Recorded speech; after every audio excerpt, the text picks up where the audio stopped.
दिल्ली में news portal पर चीन से फंडिंग मिलने के आरोप के चलते दिल्ली पुलिस ने मंगलवार की सुबह रेड की है।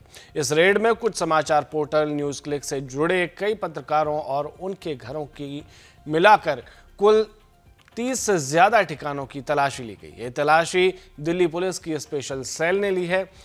आतंकी संबंधों की जांच कर रही है दिल्ली पुलिस की स्पेशल टीम यहां पर, और स्पेशल सेल की टीम ने पत्रकार उर्मिलेश अभिसार शर्मा और अनिंदॉय चक्रवर्ती को गिरफ्तार किया है। इन पर आरोप हैं आतंकी संबंधों के और उन्हीं के चलते इन्हें गिरफ्तार किया गया है। दिल्ली पुलिस के सूत्रों का कहना है कि छापेमारी अब भी जारी है, यानी कि खबर लिखे जाने तक जारी थी।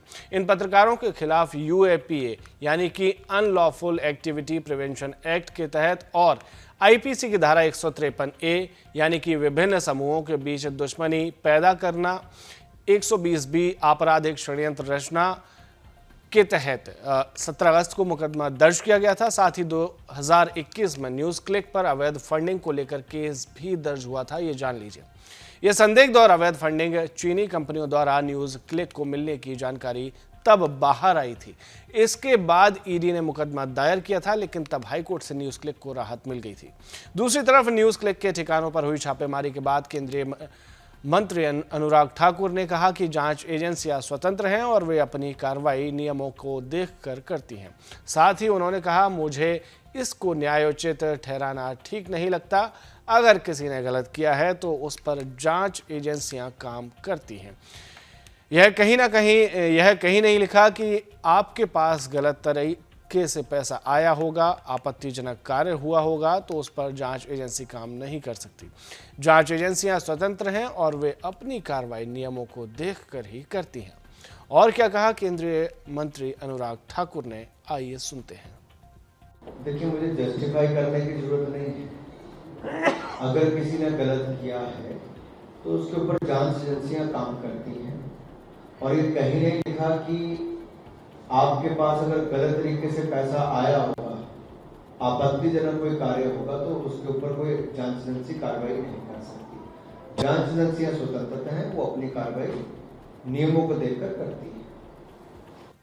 जाहिर सी बात है, पक्ष है तो विपक्ष भी होगा। ऐसा होता नहीं है कि किसी मामले पर पक्ष प्रतिक्रिया देने से चूके और विपक्ष भी प्रतिक्रिया देने से चूके। न्यूज पोर्टल पर रेड के मामले में आरजेडी से सांसद मनोज झा ने केंद्र को घेरते हुए कहा कि इमरजेंसी के बाद ये पहली बार है कि पत्रकार निशाने पर हैं। और क्या कहा मनोज झा ने, वो भी जान लेते हैं।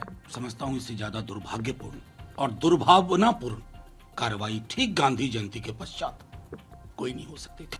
क्यों कह रहे हैं आप दिल्ली पुलिस गृह मंत्री के अंदर है, उनकी मर्जी के बगैर पत्ता हिलता है।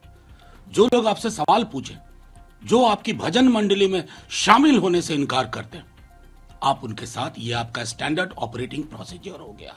एक फासिस्ट स्टेट की जितनी उसके अवयव होते हैं सब आप में विद्यमान है। क्या नजीर पेश कर रहे हैं आप?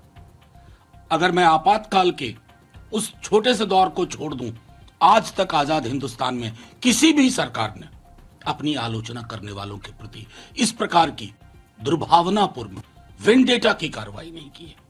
कौन कौन नाम है, कितना लंबा उनका करियर है, किस तरह से उन्होंने एक चिंतक के रूप में, ना सिर्फ पत्रकार के रूप में, उर्मिलेश जी हों, सोहेल हों, अभिसार हों, प्रवीर पुरकायस्थ हों, भाषा हों, कितने कितने नाम हैं, अनिंद्यो हों।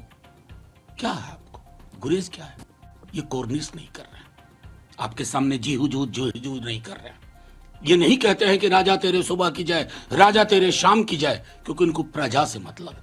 लोकतंत्र में लोक से मतलब है और आपको तंत्र से मतलब है। लेकिन यकीन मानिए, वह आज की ये कार्रवाई इतिहास में दर्ज होगी और प्रतिकार सड़कों पे होगा। और हम जान रहे हैं एक और बात कि कल जातिगत सर्वेक्षण की रिपोर्ट आई है बिहार से, आपकी चूल्हे हिली हुई है, जमीन खिसक रही है। आज आपने ये कार्रवाई की, थोड़ी देर हेडलाइन मैनेजमेंट भी हो, ये भारी पड़ेगा।